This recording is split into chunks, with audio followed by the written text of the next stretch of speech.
for another Woodchild Wednesday. I know it's Thursday, but whatever. I had to work yesterday, so I did not get a chance to do it yesterday. And I almost did not get a chance to do it today. But this is the Reddit that I picked for this week. Is the relationship over? 25 female, 25-year-old male. And so let's see what's going on. It's not that long, so it'll be pretty quick. We've been together for 5 years and we've had our arguments, but things aren't terrible. We still argue at times because I think we always misunderstand each other. But we just forget about and move on. I understand you don't feel the flames all the time, but I feel okay. I don't know lonely.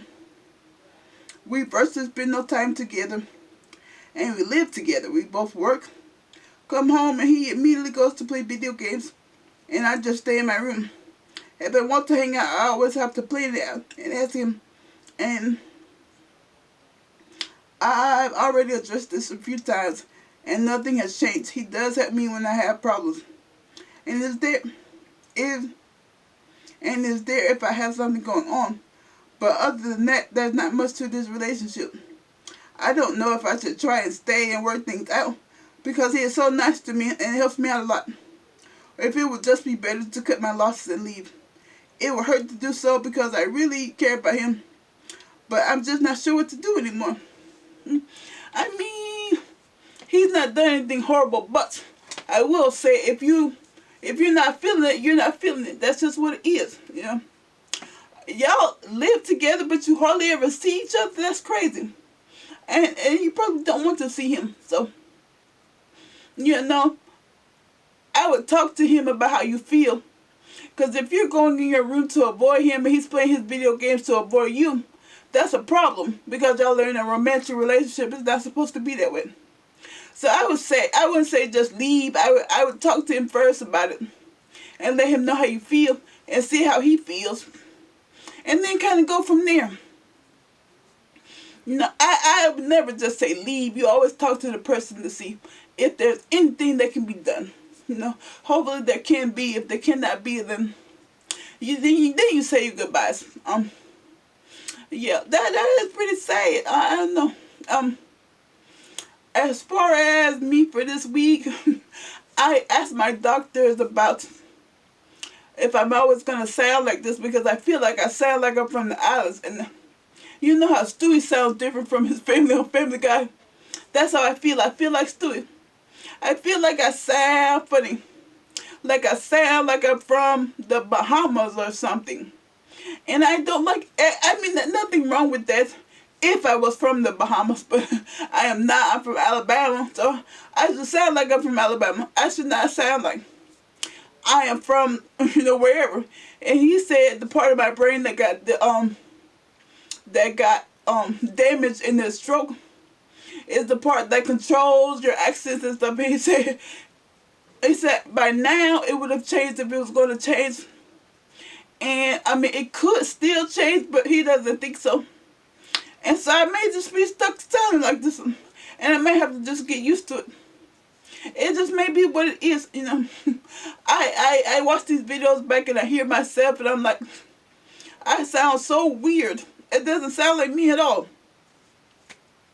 But the part of my brain that got damaged, that's why. Because it's something to do with language or something. I don't know. He explained it better than I can. I also asked him, I don't feel the anxiety about driving. I don't need anything.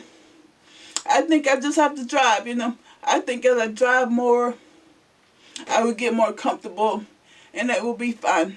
So I'm not going to take any anti-anxiety medicine or nothing because I don't feel like I need it. You know, I slowly have been getting more and more comfortable. And I think that was the problem. I think I was just really, really uncomfortable.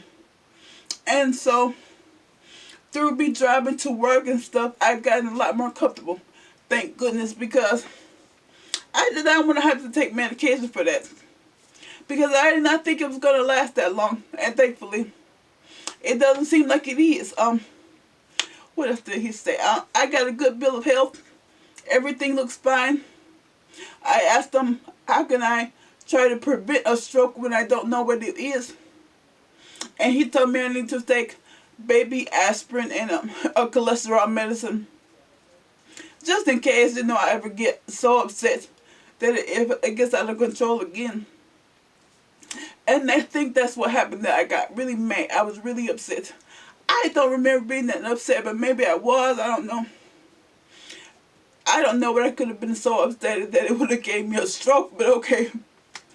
Um, I want to avoid whatever that is by all means, for sure.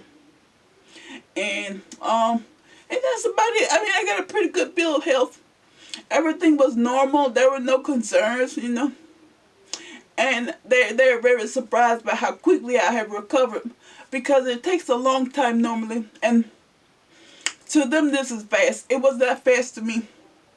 To me it was slow because I really wanted it to be done. But to the doctors, they're like, you're miraculous and all that stuff, and I'm like, everybody always says that. I'm always like, I didn't do anything.